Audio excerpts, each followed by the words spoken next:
Welcome to Selling in the Motor Trade, in association with Automotive Management and Simco Training. This is the weekly podcast where we share best practice, tips, and ideas on how to sell more cars, improve your service department, and generally put more profit into your dealership or dealer group. I'm your host, Simon Bowkett, or some of you might already know me as Skippy. And firstly, I want to say thank you for taking the time to tune in.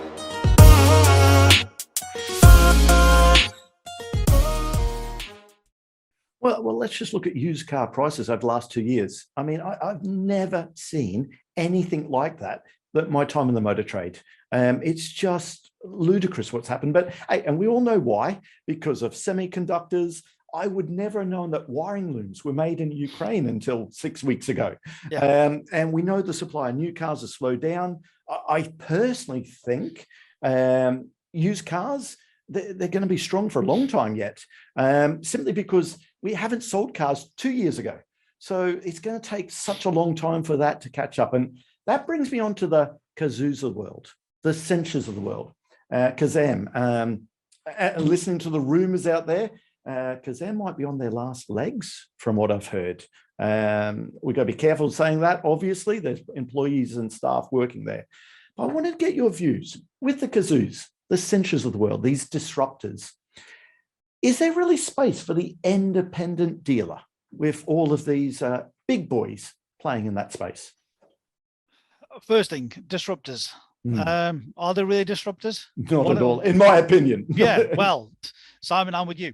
And I've studied on various other podcasts and meetings that I've had with people, broadcasts.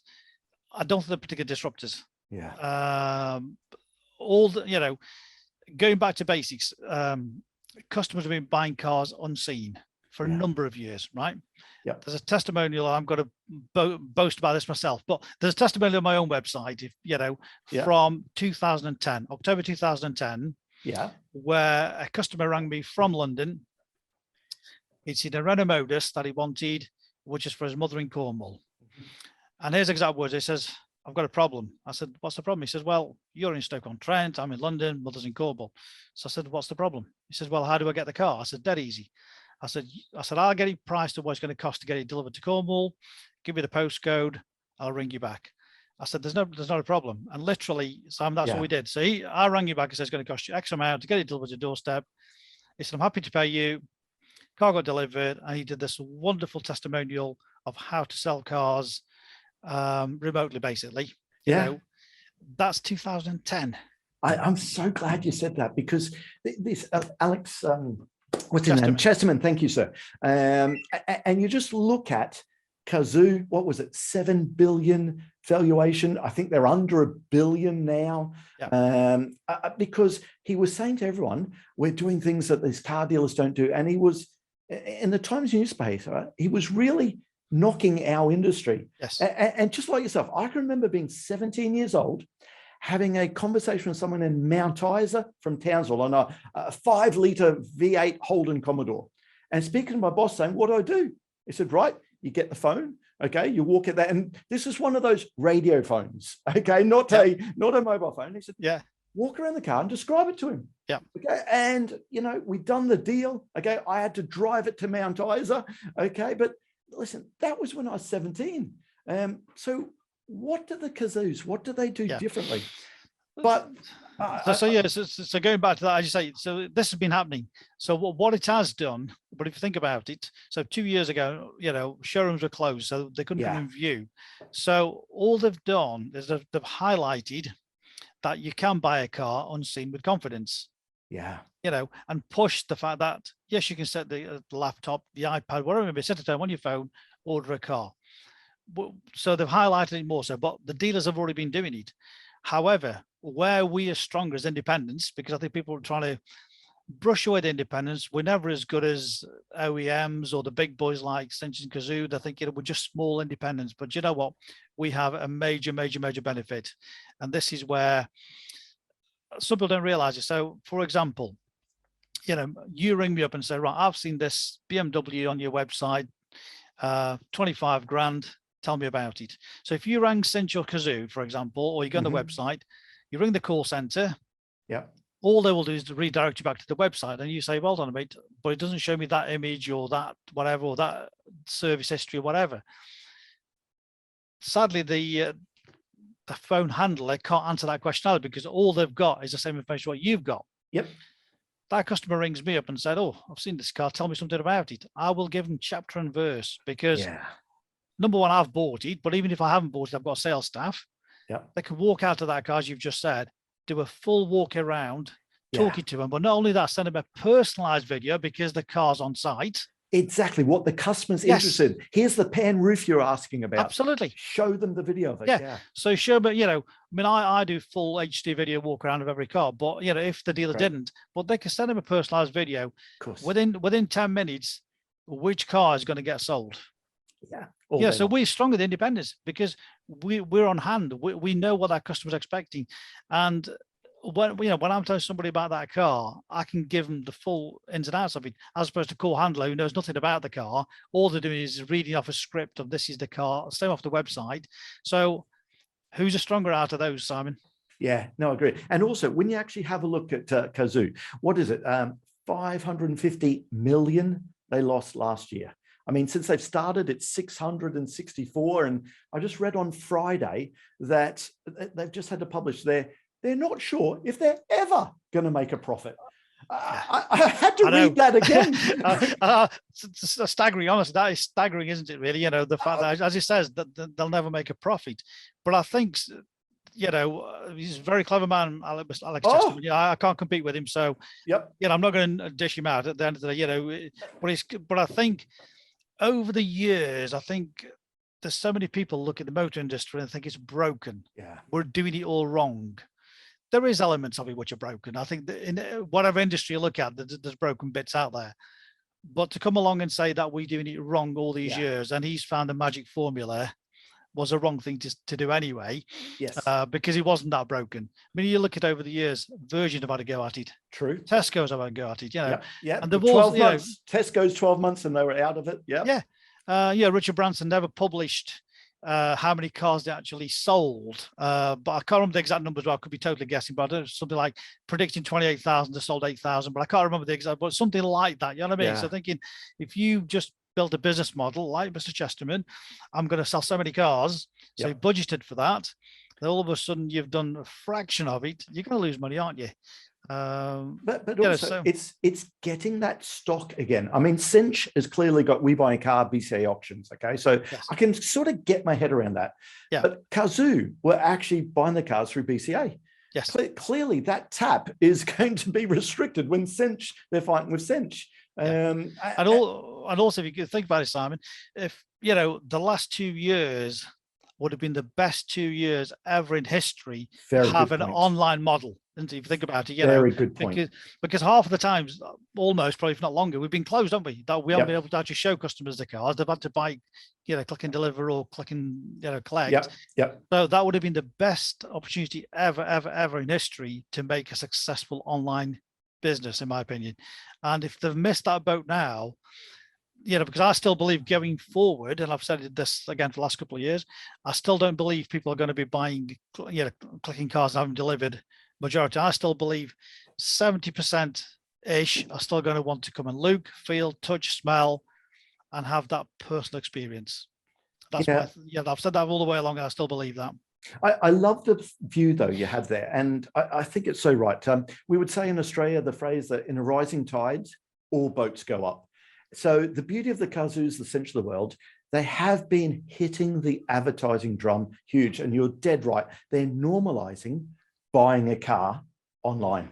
David Peel, I interviewed him a while back, 18 months ago, and he said something that always stuck my mind. He said, if you look at the travel industry, 15 years ago, we would look online at a holiday and they go into a traditional travels agency to book it. But then it shifted. We went into looking online and then booking online when we had more confidence on where we're booking it from. So I think that confidence goes to the next stage when they can speak to that individual salesperson that knows the car, knows the history, where the car's coming from, the story about the car, and again, the story about the dealer, because people buy people. Now, again, listen, this is I don't have a crystal ball. Cazoo had lots of funding there. Yes, we know the share price has gone from 7 billion to under $1 billion, is it now, or something like that? Something like that, yes. That's still worth a lot more than what Simco Training is. Okay, so I'm sure they still have some deep pockets. Be interesting to watch where they're going there. It's the supplier cars. That's the bit that they really need to, I'm sure, sort out. That's yeah, I think that's going to be challenging. I think, even if they do source the cars, because the market's changing. If you look at it, I mean, yes, we've had the big boom. Yeah. Secondhand cars are still going to be selling. Yeah. But they're going to slow down a little bit because the boom is not there. It's slowing things down a little bit.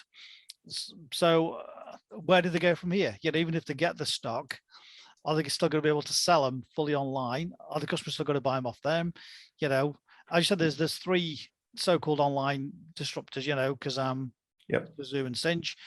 I don't know, who's going to survive. I mean, Cinch, as you say, they've got the complete, throughput all the way, especially with the Marshalls link up as well now. Yep. So it makes them the strongest player out there. But I think, interesting times to see where it does go. But it is interesting. Yeah, very, very interesting. Yeah, but I think, long-term wise, independents are going to get stronger. There's no question about, independents disappearing because we can't compete. We are stronger as far as I'm concerned. No question whatsoever. Oh, can I get your views on used car prices? And again, you must answer this question so often, but there's almost this nervousness that they're just priced too close to the new car prices. Someone buying a used car now, you'd be mad because it's going to drop off a cliff towards the end of the year. I just want to get your views on that. I still don't see enough supply of new vehicles coming through to help the used car market. So used car prices, what's your view on, I suppose, and I'm asking for a crystal ball sort of answer here, but I want to get your views on that. I think, as you said, I think the prices have just been staggering, haven't they? Like yourself, I mean, all the years I've been in the industry, never seen such an increase. Yes, we've had a couple of months where something's increased slightly and back down again, but to keep growing and growing and growing to the values where 12-month-old cars cost more than brand new ones is just unheard of, isn't it, really? Of course it is. I think I definitely don't think they're going to fall off a cliff. No question there. There is still a shortage of decent cars out there. They have stabilized. Certainly, the last couple of months have stabilized. And they started to come down a little bit, which I think they had to do anyway.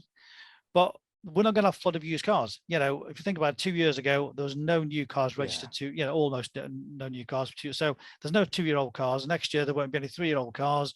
We haven't got 12-month-old cars because, again, there was less. So the pound is going to continue for a number of years. Rental and fleet companies. I don't know what percentage of volume is pumped into that side of it, but that's slowed down over the last 2 years because they can't get the car. Massively. A good friend of mine, he's got an Audi A6, which should have been changed September last year.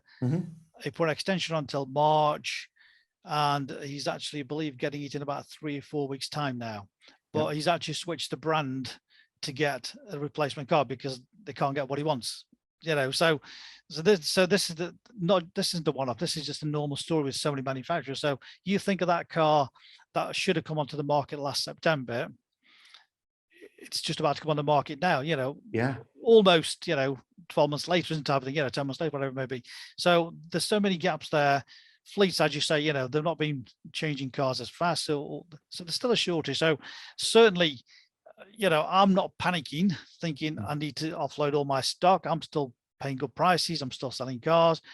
Consumers are still buying cars because at the end of the day, we don't dictate the market. We just sell to the market, don't we? It's not as if dealers are all getting together and say, let's put all our prices up, tomorrow morning. And have a cartel. It doesn't work that way, does it? No. We buy at the market price, we sell at the market price. Just because prices are going up doesn't mean the dealer's making any more money. In reality, because you pay more, you sell for more. That's the market price, and that's how it works, isn't it? Really, supply and demand. But I think they will steady out, but they're not going to drop off the cliff, in my opinion. Yeah. Okay. Now, I must admit, I said right in the introduction, I've been ignorant, I don't know if that's the right word, about the independent dealers for far too long, okay? And Craig, Top Cars, I think, in Inverness, this is another plug for you, sir, because this interview is happening because of you and that heartwarming email he sent me about his new staff he wanted to train. So can I ask, as an independent dealer, do you sometimes feel like the forgotten part of the industry?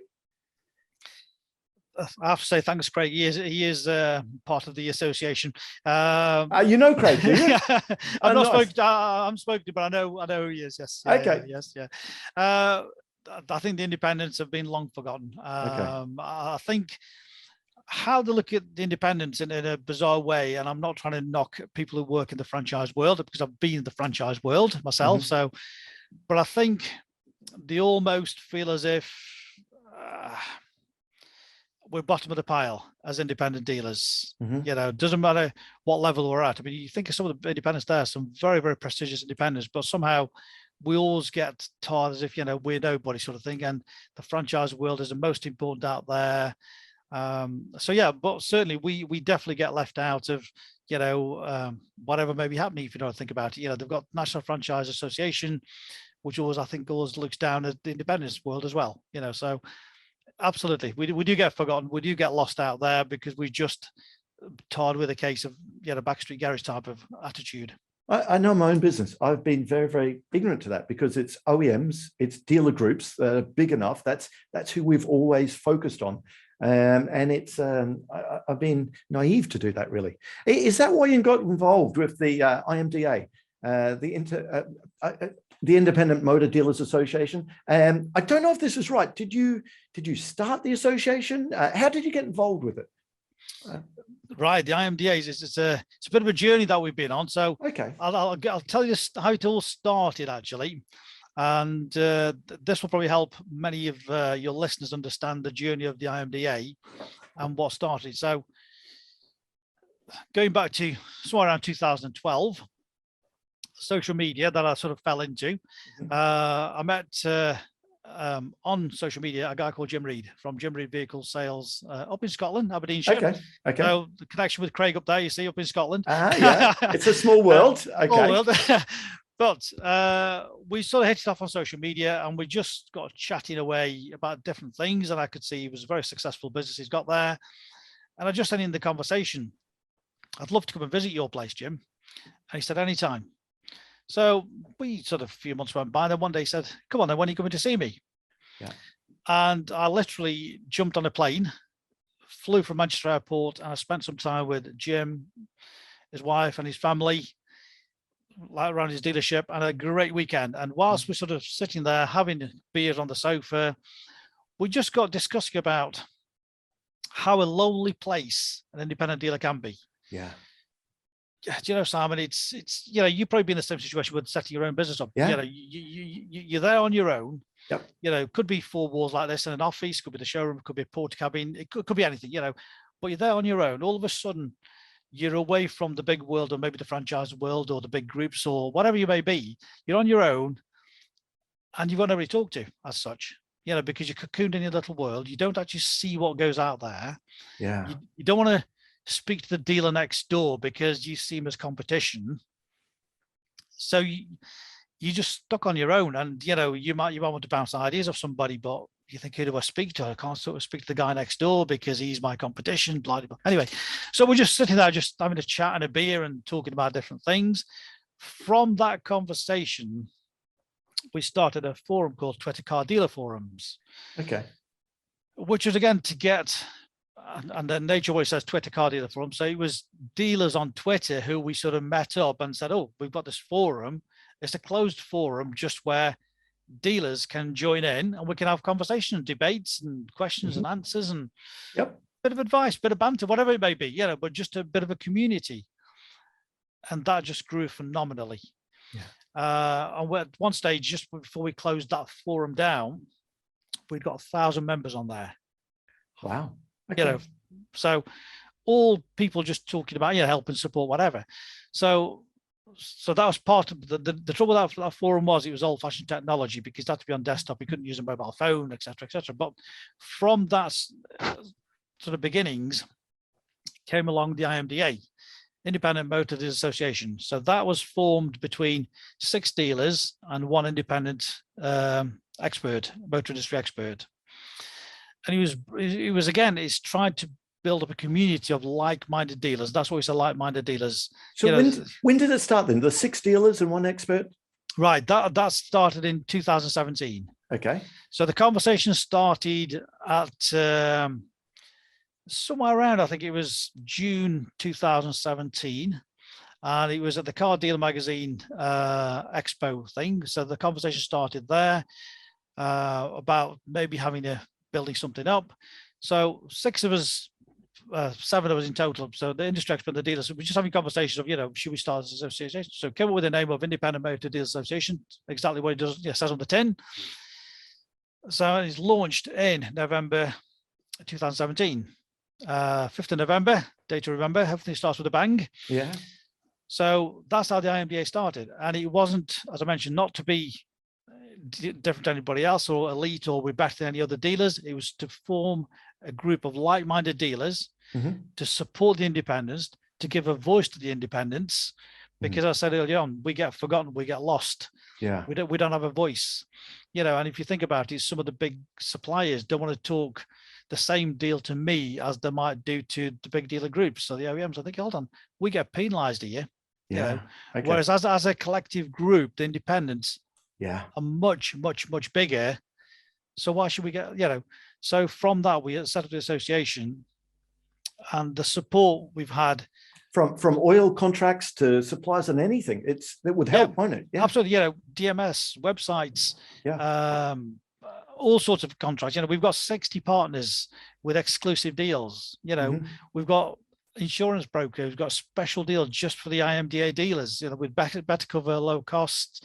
We've got free legal advice. You got a couple hours worth of free legal advice. There's all these little things, but the biggest thing that happened was the fact that, I go back to my initial bit where the one dealer wouldn't talk to the next door because there's competition. All of a sudden, those barriers were down, actually, because they were like, hold on a minute. Yes, he might be next door, but he's not competition, actually. He's a friend. I can discuss things with him. I can have a chat with him. I can bounce ideas. So all of a sudden, it built up this massive community. Now it's still building now. We've got 800 plus dealers on there at the moment. Approved dealers. When I say approved dealers, we're not sort of trying to play judge and jury or whatever, but if, for example, somebody's got a poor online presence, then they aren't going to be part of the IMDA, because we've got a code of conduct. They've got to stick to the code of conduct, which is treating customers fairly, et cetera, things like that. So, it's all like-minded dealers helping us support. And further than that, what we've done is, especially with selling cars all over the country. So one of the issues you could have is, I could have the best car in the world here. All of a sudden, he goes down to London and a warning light pings on for no apparent reason. Yeah. And you think your heart sinks, doesn't it? Because something goes wrong. You think, what's that going to cost me? Where do I take it to? Yeah. Who's going to look after me? Who's going to rip me off? They were the worrying things. So we've got this network again, where literally you just put your postcode and it'll tell you where the dealer is. And it's just a quick phone call. Look, I've got a customer in your area. Can you just have a look at this car for me? Yeah, great. I've done it with other dealers where they've rang up, you've got a price. Look, bring your customer here, I'll look after him, and vice versa. Yeah. So we've got this trusted network of dealers who support each other. And that's what it's all about. It's building this community, and, when the furlough was on, we lobbied, the IMDA did, to get fair pay for these people who are on commission based, because again, that was a big issue. You think about it, sales staff. Huge issue. Yeah, huge. Yeah. So we lobbied on that one, and we won. We've got other things going on in the background all the time. Now, one thing you got to remember is this is a not-for-profit association. Sorry, I've got to cut you off there. I know it was turned over there, but I didn't realize the IMDA was part of the lobbying process to get that overturned there. Yes, that's a huge accolade for what you've achieved there. Yeah, for the whole industry. Absolutely. So Umesh, can I ask you? Can you name a win the IMDA has achieved in your time working for, or being the chairman of the IMDA? We've got one or two, but one that really springs to mind straight away is use of trade plates, which is might be a strange thing for people who don't understand trade plates. So the trade plate ruling is from the DVLA that if a vehicle goes out on road test, you must have an employee of the business. So obviously during COVID, and we just started opening back up again, Mm-hmm. it's very difficult because, I personally don't want to share a car on test drives, breathing whatever it may be, or me passing it on to somebody. I'm not saying they've got it, but me passing bugs or whatever. So we got onto the DVLA and explained the situation of, how can we have a test drive of a car when customers want to drive a car? So we had, the DVLA came back, obviously understood the reasons for that. Because the law was, if I remember, an employee of the business had to be in the car if a trade plate was on. Yeah. Okay. Absolutely. Yeah. So they came back and said, that was a great point. So we lobbied to get that changed and we won, for the IMDA. So it's a big win for the dealers to be able to send a car out on a test drive, unaccompanied, knowing the vehicle is insured as well. Because again, the IMDA insurance, which is exclusive with Aston Lark, but I'm sure other companies might have done the same, looked into this because, again, you have different rules for unaccompanied test drive. So all of a sudden, you can send a customer out, fully legal, trade plates, fully insured, and the Mr. Customer goes away, has a drive, and comes back to buy the car. I mean, that's a huge feather in the cap. Now, I knew the law changed, but I didn't realize the IMDA was doing the lobbying behind the scenes on that one. Absolutely, yes. Great feather in the cap for the IMDA. This is the little things that make us difference, from other associations, because we're on ground level. Yeah, it's what affects us dealers. We're all dealers, so you've got to remember, it's we're in day in and day out. We're breathing it, aren't we? So we fully understand what other dealers want because that's what we do. Well, another question, this might be a bit cheeky, but there are other associations out there, the NFDA, for example. The funding of your association, how is that funded? Is it funded by the dealers there? Is it funded? It can't be funded by manufacturers or OEMs. Where's the funding come from? Great question, Simon. And literally, dealers don't pay a penny. It's free. So there's no money coming in from the dealers. So the only money that comes in is from the supporting partners. So they just pay a joining fee so they can be part of the supplier list, you could say, as a partner. And that funding literally goes to run the association. None of the founder members take a penny out of it. We just put into it whatever we want, but all the money just comes literally to run the association. Cool. Okay. We're all dealers, so that's how the whole association started. So, and we said from day one, if one of the members, the founder members, didn't have time because they want to spend time with the business, whatever, they could step back and so forth. So over the time, one or two have stepped back. So currently it's been run pretty much me as a chairman, which I might be the chairman of the voice, but it's the guys who are part of the team, so forget the title of me being a chairman, but we run it with our own businesses. So there's me, there's Jim Reed, Stuart Saunders, and Gareth is the first time full-time employment we took on last year because we simply couldn't handle what we do. Yeah, running your own business. Absolutely. So we put all this into it because we love what we're doing. We want to help other people in the industry. We want to help other dealers, all the independents. I think we've done a good job, as far as we're concerned. We're proud of what we've achieved and to help and support the independent network. Yeah. Can I ask you, what is going to be one of your most proudest moments as the chairman of the IMDA? Is it that the lobbying and getting overturned the furlough on a commission? Is it, what has been your proudest day? I just get a general buzz when I get an email or a letter or a conversation when I hear that, because they're part of the IMDA, another dealer's helped them out of a headache or whatever it may be, things like that. I think that gives me a massive, massive buzz to think, we started this as a bit of a dream between some dealers and friends, just having this casual conversation. Only 2017, remember that, Simon? We've not been here that long, it's only 2017 to what we've achieved, and to be actually recognized now that, we are an association. We're not just a few guys having a bit of fun, so we've actually been recognized what we're doing, and last year I got awarded, people might not be able to see that, but that's from Motor Trader for achievement for the IMDA. Yeah, brilliant. So, awarded to me, but this is for the team. this is the lads, everybody at the IMDA. We got that, for what we're doing to help the independents. And with what we're doing, it also, I think, brings up the level of how, even believe it or not, we get customers who've contacted the IMDA because they recognise the association of, what's the code of conduct? What do dealers have to do? So the code of conduct, it gives you more credibility in the customer's eyes as well, does it not? Absolutely. Yes. Yeah. So the dealers out there listening to this who are not a member of the IMDA, do they contact Gareth? Do they contact you? How do they get more information on the association? So this is open. It's free for any independent dealer to join us. Doesn't cost them a single penny. And when we say independent, a lot of people think it's just used car independence. When it says independence, it actually means even a new car franchise. So, if you're an independent, not part of a big dealer group or a PLC, please come and join us. We've got quite a few. I don't want to name anybody out there. Well, we've got quite a few franchise dealers who are independents. I think that's important for you to say that, because I assumed it was just all used car sites. Yeah, there you go. So we do have quite a few franchised independents out there. So it's free to join.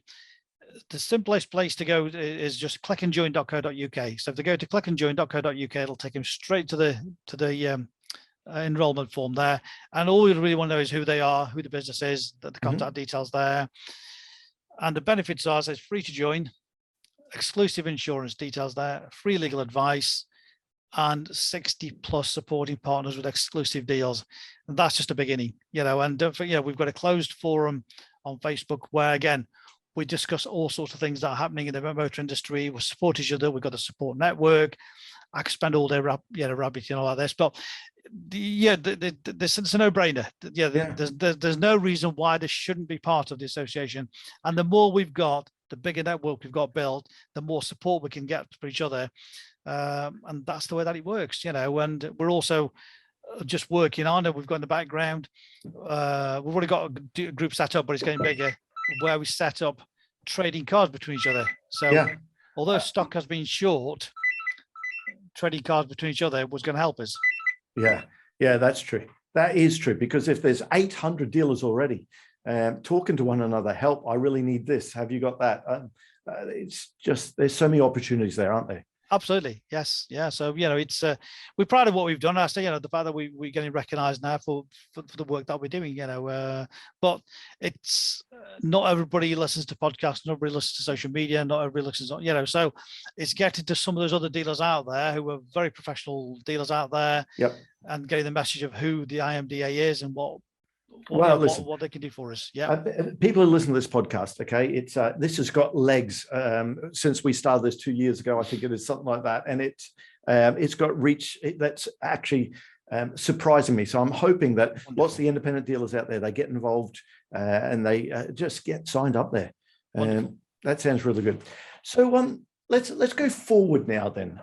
Where do you think, where do you believe the major focus should be for the industry over the next 12 months then? The dealers listen to this, what do they need to focus on over the next 12 months? What to focus on? Whatever they're good at. I think the biggest focus is, I still believe, it's this good old-fashioned customer, looking after customers, because I think people get too distracted by I suppose where to buy cars, where to market cars, all those sort of things. But I think if you take it back to basics, very bad basics, if a customer rings up and you don't follow them up straight away, you ring them back as you say you're going to do, and you're trying to blag them about the car information, and you don't, it's all going to fall apart, Simon. I think honestly, it's just back to base. I mean, the number of times people are, I'll say, I'll ring you back at 2 o'clock, I'll ring you back at 3, I'll ring them back, and they're totally surprised when you do. And didn't expect it. Well, I did tell you, I know, but I just don't. I think it's not just this industry, but this is what happens. I know we all get busy or whatever, and things happen, but I think it's not rocket science, in my opinion, a lot of the stuff, and I'm sure a lot of your training tells people the similar sort of things. A lot of it, Simon, is back to basics. It's so treating people fairly, treat them how. One of the lines that I use so many times, and I'm sorry for repeating it, but you might have heard it, but it's, treat people how you like to be treated, to get the words out properly. You treat people how you like to be treated. So, it's back to basics, isn't it, really? I think so. I think if they focus on the business, yes, we've got, obviously they've got to sell the right product, the quality matched with all those sort of things, but in reality, just do the basic stuffs. I got to say, focus on that. The salespeople listen to this, the managers, please send this to all your salespeople, okay? Because I've noticed in the last couple of years, there's been lots of low-hanging fruit. It's been so easy to sell cars. Well, you mentioned before, if you can't make money selling used cars in the last 2 years, probably hang your gloves up and get out of the ring for good, right? But actually, because of that low-hanging fruit, I'm noticing salespeople aren't following up. They aren't doing the basics that they should do because maybe they haven't had to. Yeah. I'll give you a quick example. So I'm sorry, just got there. I'll give you a quick example of this, right? So I source a lot of cars off for customers as well. Mm-hmm. So I've been trying to source a few cars. One was an independent dealer down south. So I just literally found the car. I emailed him and I said, look, this is the car I'm interested in. And it's not always all about me trying to knock money off their cars. Mm. The stock has been short, so I'm a realist. You know what I mean? I'm not one of these guys who's going to say, look, this is what the value of the cap is or trade or whatever. I just email says, is the car available? Want to know more about it? If you get a chance, can you give me a call? This is who I am. So whatever.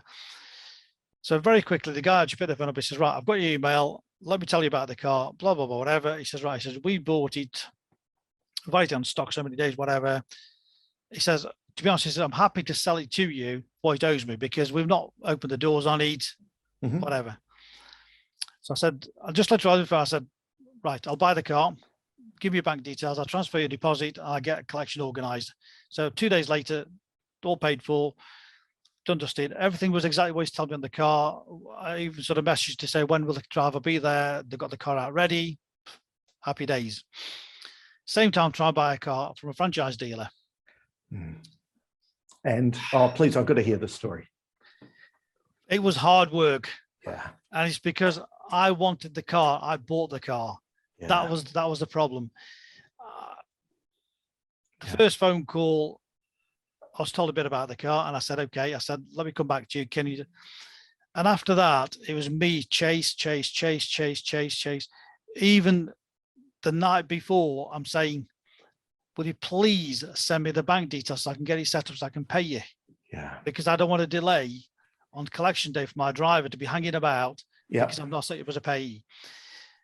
And sometimes, I know you're in training, yes. But do you know what? Umesh, we see they do me massive favors. They do me massive favors, So I'm thinking the guy doesn't care really, but I don't care how busy he is. I don't care. But the fact that I've already told him I want the car, I've emailed him, I've left 3 voicemails I left him, right? Yeah. I want the car. And what I was scared of, this is how far it got. And I have to tell you this little bit there, Simon. So I'd emailed him literally. I come in very early. I'm an early start. Yeah. So I came in very early, emailed him to say, I want the car. And I thought, you'll pick that up as and when, maybe 8:30, maybe 9 o'clock when he comes in. Yeah, maybe. Yeah, maybe. Nothing. So at 10 o'clock, no email, no phone call. So I rang up, went to voicemail. So I just said, just want to confirm you've got my email. I definitely want the car. No phone call. So I leave it half an hour. I'm thinking, okay, if it's day off, surely somebody else will pick this voicemail up. Rang the reception, put me through to the voicemail again. So I left another voicemail. So like, I've tried you, I've emailed you. Can you give me back? Nothing. I rang their call center to say, look, I'm trying to get all to ABC. I've emailed, I've rang. Yep. I don't want to lose the car because, I've got it all set up with my customer now. That's the car. I don't want to start the search and journey just in case somebody else buys it. Can I just tell you to reserve it for me, take it off sale, whatever I need to do? And he says, give me a mobile number. I'll send you a link. Just put a £100 deposit on it. I said, okay, thank you. That's what he did. And that's what I ended up doing. So I ended up actually buying it that way, but because I was chasing that car. So the phone call that I got, if I remember right, was about 2 o'clock that afternoon. Starting at 8. So there you go. Yeah, you got to have to really want to buy a car. Listen, sales managers, please play this part. Listen to all the salespeople, and not just a franchise dealership. I suppose any dealership. No, it's any dealership, Simon. Sorry, I'll just give you 2 examples of the extreme. Yes, But Umesh, you're dead right there. It's that low-hanging fruit and time to get back to basics. Okay, start doing the process right, because you know what? These customers, we need to deal with them right this time, so they come back next time. But that's what's happening in the industry, I think, anyway. It is, but to actually just say that, so we're just about the same thing. So I actually saw a post yesterday on a different forum, where somebody sold a used Mercedes-Benz, and he actually said, "Thank you to Mercedes dealer, whatever, because the customer rang up, similar sort of thing, to buy a car." By the time they rang him, the customer has gone somewhere else and bought the car. And literally, they put a deposit on, and the dealer rang up to say, "Oh, you're interested?" He said, "Sorry, I bought one else. Why now?" Yeah. So the independent dealer was saying, "Thanks very much, this dealer. You've done me a favor. I've sold my car. You haven't. You've sold it for me, basically, by not doing it." And I think, there's so many. As I say, it's not just franchise independence. I mean, there's good and bad in all of them. But all I'm saying is, we're back to the same thing, which is back to basics, isn't it, really? Yeah. And yes, we all get busy, but surely there must be time in between, if there's a sales inquiry, to make that phone call to say to the customer, "Look, yes, I'm with somebody, but let me give you a quick answer, whatever it may be." But that car might not be the right one for him anyway. Well, that 5-minute conversation or 2-minute conversation, you've either got the deal or you haven't got the deal. Yeah, so true. Listen, I've really loved our conversation. For people who want to go and have a look at your website, okay, to find out, Specialist Cars of Stoke is probably the easiest way for them to have a look at. Of course, Harris, I believe it's Harris Motor Company. That is where you do all your servicing and so forth there. Or to people, what's the easiest way for people to find you? Is it through LinkedIn, social media? What's the easiest way for people to find you? I think I say I'm all over LinkedIn, so they can either just type Umesh Samani in LinkedIn, or just go to Google and put my name in there. I believe I'm the only one out there, Umesh Samani, but you might tell me any different. You'll find me on there. So anywhere there, and then off the website, there's little contact details of the website anywhere on there. So yeah, happy to speak to anybody on that with pleasure. Love it. I absolutely loved it. And last thing I'm going to leave it with, any independent dealers out there, please get in touch with these guys there, because as a group, you're going to do a lot better together. So really appreciate that. And thank you again for your time. Simon, it's been an absolute pleasure. Thank you very much for inviting me along. We could chat away all day. It's been great. Thank you very much again. That just leaves me to say that all details of this episode and other episodes on the selling in the motor trade can be found on our website, simcotraining.co.uk. Go there to get a copy of our book, Words That Sell Cars. Go there to sign up to a free trial of our Sales Fitness online sales training program. Easiest way to get hold of me is Simon Bowkett through LinkedIn.